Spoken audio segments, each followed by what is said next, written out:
Olá, tudo bem? Continuamos aqui falando sobre escolas literárias.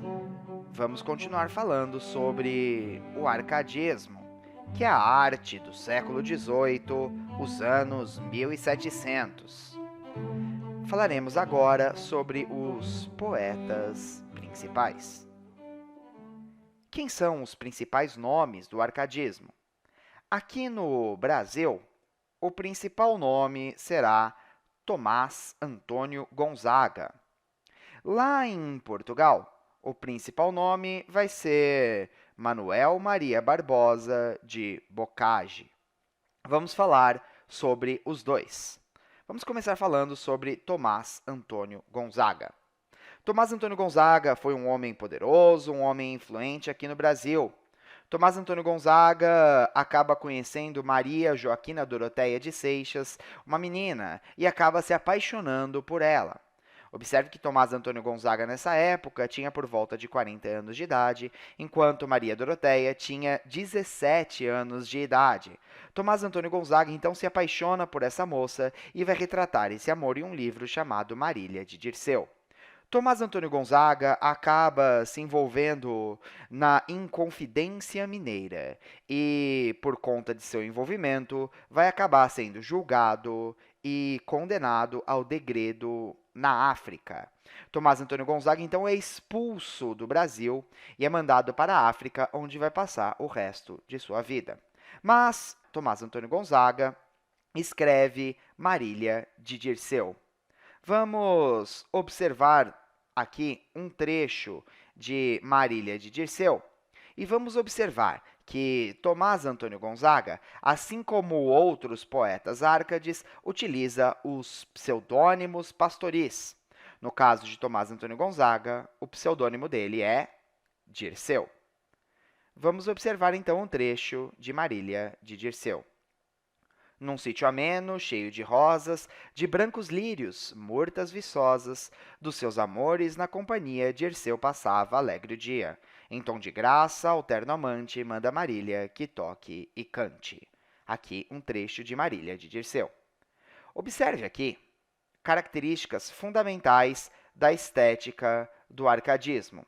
Por exemplo, quando Tomás Antônio Gonzaga faz referência a um sítio ameno.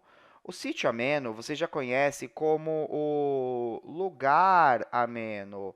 O lugar ameno, que é o lugar tranquilo, o lugar de serenidade, que é a paisagem do campo, conhecida como a paisagem bucólica, é a valorização do bucolismo.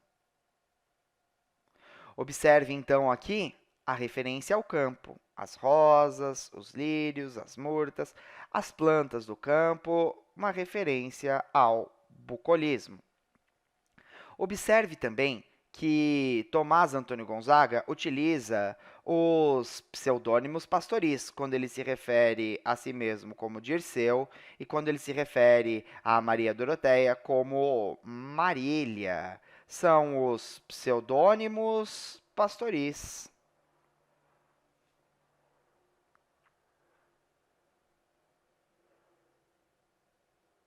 Os pseudônimos pastoris. Eles utilizam esses pseudônimos, esses apelidos. Pois bem, outra referência importante aqui é a referência ao otimismo. Observe que o dia é alegre, a paisagem é serena e o dia é alegre. Você pode observar aqui também a referência à sensualidade quando ele fala do terno amante. Essa é outra característica importante do arcadismo. Eventualmente, os poetas utilizam da sensualidade. Pois bem, vamos falar um pouquinho agora sobre o principal poeta português, que é Bocage.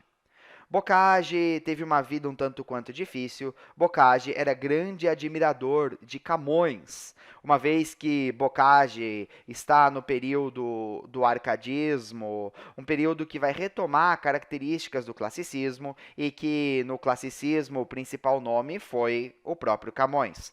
Bocage, assim como Camões, vai fazer uma viagem para a China. Quando Bocage volta depois de alguns anos, ele vai encontrar sua esposa casada com o seu irmão.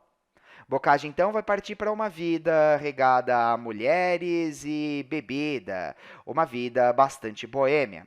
O Bocage vai escrever uma série de poemas, alguns eróticos, outros um tanto quanto mais líricos. Bocage, assim como outros poetas do arcadismo, utiliza um pseudônimo. E o pseudônimo do Bocage é Eumano Sadino. Se você observar o pseudônimo Eumano, você vai perceber que Eumano é um anagrama de Manuel, nome de Bocage, Manuel.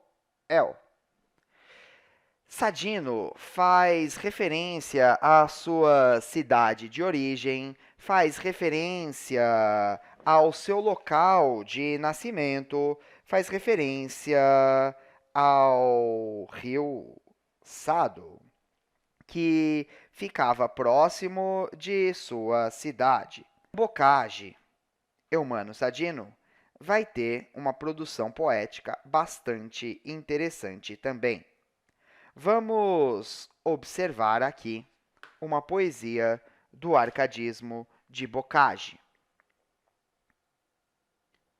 Olha, Marília, as flautas dos pastores, que bem que soam, como estão cadentes. Olha o Tejo a sorrir-se, olha, não sentes os zéfiros brincar por entre as flores? Vê como ali, beijando-se os amores, incitam nossos ósculos ardentes. Ei-las de planta em plantas inocentes, as vagas borboletas de mil cores. Observe aqui a referência também ao pastoralismo, quando Bocage fala das flautas dos pastores, o pastoralismo está aqui presente. O que você pode observar também é a referência ao otimismo, que bem que soam. Há aqui uma referência ao otimismo, portanto.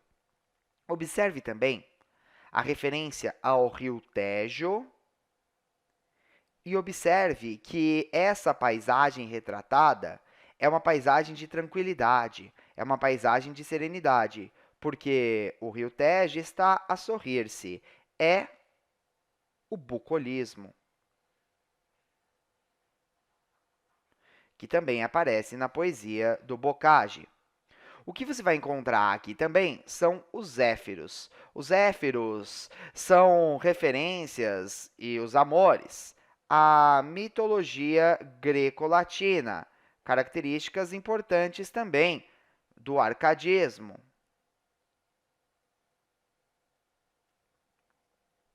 Observe também a referência à sensualidade, que aparece nos ósculos ardentes.